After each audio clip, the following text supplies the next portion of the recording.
नमस्ते। मैं गनीता राय आप सभी के बीच में फिर से दोस्तों, और आप सभी को छठ महापर्व की ढेर सारी हार्दिक शुभकामनाएं गनीता राय के चैनल की तरफ से और गनीता राय के तरफ से। और जैसा कि आप सभी जानते हैं और शायद कुछ लोग नहीं जानते होंगे, मैं भी बिहार से हूँ और हमारे बिहार का यानी कि हमारे तरफ का ये हमारा सबसे बड़ा पर्व माना जाता है और सबसे बड़ा त्योहार माना जाता है और सबसे बड़ा उपवास माना जाता है। ये हमारा छठ महापर्व के नाम से जाना जाता है, जो कि बहुत धूमधाम से दिवाली के 6 दिन बाद से इसकी शुरुआत हो जाती है। और यह उपवास कम से कम 3 दिनों का उपवास निरंतर चलता है। और आज जैसे कि सभी ने नहाई खाई किया होगा, उसके बाद फिर कल फिर फास्ट रहेगा, पूरे दिन का रहेगा। और कल शाम को जो भी भाई या बहन या माँ बाबूजी, ये जरूरी नहीं है कि ये फास्ट और ये उपवास सिर्फ और सिर्फ महिलाएं करती हैं। इस व्रत को पुरुष भी करते हैं और बहुत अधिक मात्रा में करते हैं। महिलाएं करती हैं, माताएं करती हैं, बुजुर्ग करते हैं।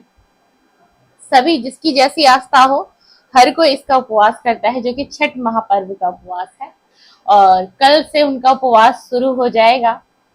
छठ आज से शुरू हो गई है। आज से नहाय खाए का प्रथम दिन है, यानी कि आज जो भी महिलाएं, बहनें या पुरुष उपवास करेंगे, वो बिना जब तक नहाएंगे नहीं तब तक वो जल को भी ग्रहण नहीं करेंगे। ये मान्यता है छठ महापर्व की। और आज का दिन कुछ इस तरीके से बीतेगा। और आज का दिन भी कुछ ही आज से ही तैयारियां शुरू हो जाएंगी। आज से ही लोग कुछ कुछ अपने घरों में तैयारियां करने लगेंगे कि किस तरीके से कल के लिए जो प्रसाद वगैरह बनेगा छठ के लिए, कुछ लोग आज से भी बनाना शुरू कर देते हैं और कुछ लोग कल से तो डेफिनेटली ही बनना शुरू हो जाएगा प्रसाद। इसमें बहुत सारी चीजें बनती है। इसमें खस्ता कहा जाता है, खस्ता बनता है इसमें। और एक मीठी मिठाई बनती है, व्हाइट कलर की बोलते हैं उसको। मुझे ना नाम याद नहीं आ रहा है इतना। एक खस्ता होता है, एक ठेकुआ बोलते हैं, और एक व्हाइट कलर की मिठाई होती है, जो कि मेरी तो बहुत ज्यादा ही फेवरेट है और बचपन से है। मतलब इस छठ के व्रत में जो मेरा बचपन था, तो मेरे लिए मतलब बहुत निगरानी करके रखा जाता था घर में। एटलीस्ट मतलब जहां पर हमारा प्रसाद जो है रखा जाता था, जिस रूम में ना, उस रूम को लॉक कर दिया जाता था। कुछ मेरी वजह से भी होता था, क्योंकि मैं बचपन से ही खाने पीने में मेरा ध्यान बहुत ज्यादा रहता है। तो जो मेरे बड़े वाले मामा और मेरी मदर, जो कि आप सभी जानते हैं कि मेरी मदर अभी हमारे बीच में नहीं है, 1 जून 2006 को उनका निधन हो गया था। उसके बाद से ही हमारा जो ये छठ का महापर्व है, ये बहुत फीका पड़ गया था। मैं कह नहीं सकती कि किसी के लिए फीका पड़ा हो या ना हो, लेकिन मेरे लिए ये अब बहुत फीका सा पड़ गया। ये त्योहार हर साल याद आती है और मतलब बहुत ज्यादा आती है। मतलब इतनी ज्यादा याद आती है कि मतलब जो वहां पर छठ होता है, जो छठ का घाट होता है ना, वहां पर मेरे लिए 10 मिनट भी रहना बड़ा मुश्किल हो जाता है। क्योंकि यादें, जो कहते हैं ना कि इंसान यादों को नहीं भूल सकता ना। सब कुछ आप भूल सकते हो, लेकिन आप की यादें कभी दिल से खत्म नहीं हो सकती। चाहे वो किसी भी व्यक्ति के लिए हो, किसी भी इंसान के लिए हो, वो यादें आपकी कभी खत्म नहीं होंगी। क्योंकि माँ के साथ रिश्ता ही कुछ ऐसा होता है। थोड़ा सा इमोशनल हो गई, क्योंकि बात छठ की थी। बहुत सोच के आज मैं वीडियो बनाने बैठी हूँ, क्योंकि मुझे पता था कि इमोशनल मैं आज हो जाऊंगी।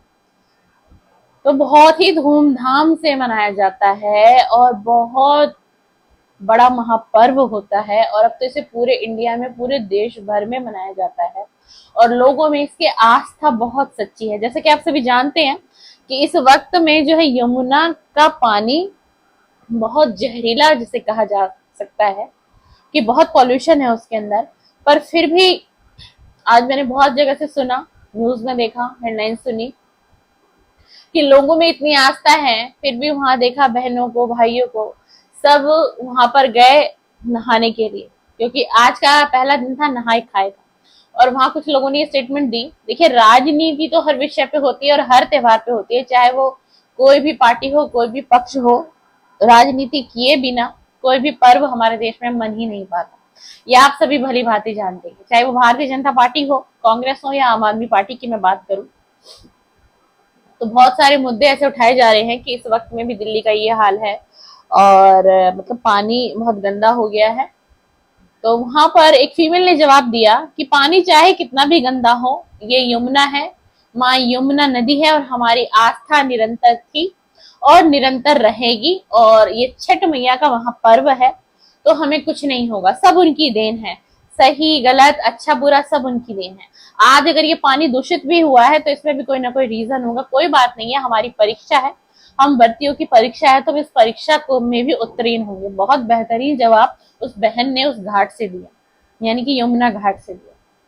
तो इसलिए कहते हैं ना कि जब आपकी आस्था भगवान में इतनी हो जाए ना कि आपको किसी भी बात से फर्क ही ना पड़े, तब आप समझना कि आप अध्यात्म की तरफ जा चुके हैं। आपको किसी की बातों का कोई असर नहीं होगा। क्यों? क्योंकि आपकी कनेक्टिविटी सीधा भगवान से है, सीधा उस ईश्वर से हो गई है। इसलिए आपको अब किसी भी बात का कोई फर्क, कोई असर आपको नहीं लगता। ये छठ महापर्व मेरे परिवार में बहुत धूमधाम से मनाया जाता है, अभी भी मनाया जाता है। बट जब मेरी मदर थी तब कुछ बात अलग ही होती थी, और मेरे बड़े वाले मामा बहुत सारी तैयारी करते थे, मेरे पिताजी भी साथ में करते थे। और मैं आपको एक बात बताना चाहूंगी कि मेरी मदर का और मेरे बड़े वाले मामा जी का बहुत एक डीप बॉन्ड था, उन दोनों के बीच में बहुत लगाव था, दोनों के बीच में बहुत प्यार था, दोनों के बीच में अक्सर दोनों साथ दिखाई देते थे किसी भी रिचुअल में, किसी भी त्योहार में। और मेरे मामा भी, क्योंकि मेरी मम्मी छठ का उपवास करती थी, तो मेरी मामी छठ का उपवास उन्होंने कभी किया नहीं, और मेरी मदर करती थी, तो मेरे मामा काफ़ी हेल्पफुल थे, काफ़ी हेल्प करते थे मम्मी की। पिताजी भी करते थे, क्योंकि जब हम अपने मामा जी के साथ हम लोगों ने काफ़ी वक्त बिताया, उनके हम घर में रहे, एक तरीके से आप ये कह सकते हैं कि उन्होंने हमें आसरा दिया, मेरे परिवार को, मेरे पिता को, मेरी माँ को, मुझे। हमने काफी वक्त उनके घर आंगन में बिताया, उसके लिए बहुत बहुत शुक्रिया। शुक्रिया करना भी चाहिए। अगर कोई आपके लिए थोड़ा बहुत भी करे तो आपका फर्ज है, आपका कर्तव्य है कि उसका शुक्रिया अदा करिए। बहुत अच्छा बॉन्ड था, और मतलब बात ही कुछ और ही होती थी उन दिनों उस छठ की तैयारियां, छठ का वो फेस्टिवल, मतलब काफी टाइम पहले से तैयारियां, एक एक्साइटमेंट होती थी कि दिवाली है, दिवाली के बाद हमें ना कभी भी दिवाली का इंतजार नहीं होता था, हमें छठ का होता था कि दिवाली बीती, दिवाली के छठे दिन के बाद से हमारा छठ शुरू हो जाएगा। छठ में बहुत तैयारियां होती हैं और बहुत अलग अलग तरीके से होती हैं। अलग अलग छठ में जो बरती होती है वो तीनों दिन उनके अलग, मतलब वो बिल्कुल ही कोरे कपड़े उनको पहनने होते हैं, वो कोई भी पुराना कपड़ा वेयर नहीं कर सकती हैं। यहाँ तक कि अगर आपके परिवार में जितने भी सदस्य हैं वो सभी भी कोरे ही कपड़े धारण करेंगे, ऐसा भी रिवाज है। और सबकी आस्था है और सबकी पॉकेट जिस तरीके से अलाउ करती है उस तरीके से होता है। बहुत धूमधाम से मनाया जाता है, 3 दिन का उपवास होता है, और उसके बाद जो 3rd दिन होता है वो इस व्रत का, छठ का समापन होता है। सूर्य देवता को अर्घ्य देके सूर्य देवता को अर्घ्य दिया जाता है, उसके बाद इस छठ व्रत का समापन किया जाता है, और फिर तब जाके हमारी ये छठ महापर्व पूरी होती है। छठ महापर्व बहुत तरीके से लोग करते हैं। मान्यता है कि जिनको बच्चे नहीं हो रहे होते हैं वो भी एक अपनी इच्छा पूर्ति के लिए माँ से प्रार्थना करते हैं, छठ मैया से, कि हमारे जीवन में खुशियां आए और हमारा परिवार भरा पूरा रहे, खुशहाली आए। इसलिए छठ व्रत को करते हैं। छठ व्रत को क्यों करते हैं? छठ व्रत को इसलिए करते हैं कि हमारा पूरा परिवार, पूरे सदस्य, पूरे कुटुंब हमारे घर में खुशहाली, बरकत, ब्लेसिंग पूरी तरीके से रहे, हमेशा रहे। किसी भी तरीके का विघ्न, कोई बाधा, कोई संकट, कोई बीमारी, इस तरीके के कोई चीजें हमारे घर में ना आए, इसलिए छठ महापर्व को मनाया जाता है। और बहुत बड़ी मान्यता है इस छठ महापर्व की, पूरी रौनक ही अलग हो जाती है। चलिए, बहुत बहुत शुक्रिया। और फिर से मैं अपनी वीडियो के माध्यम से कहना चाहूंगी आप सभी को कि छठ महापर्व की हार्दिक हार्दिक शुभकामनाएं। गनीता राय की तरफ से और गनीता राय के चैनल की तरफ से मनाएंगे छठ अपनों के संग और अपने परिवार के संग। और छठ मैया इस साल आपके जीवन में वो सारी खुशियां ला दें जो खुशियों से आप वंचित रहे।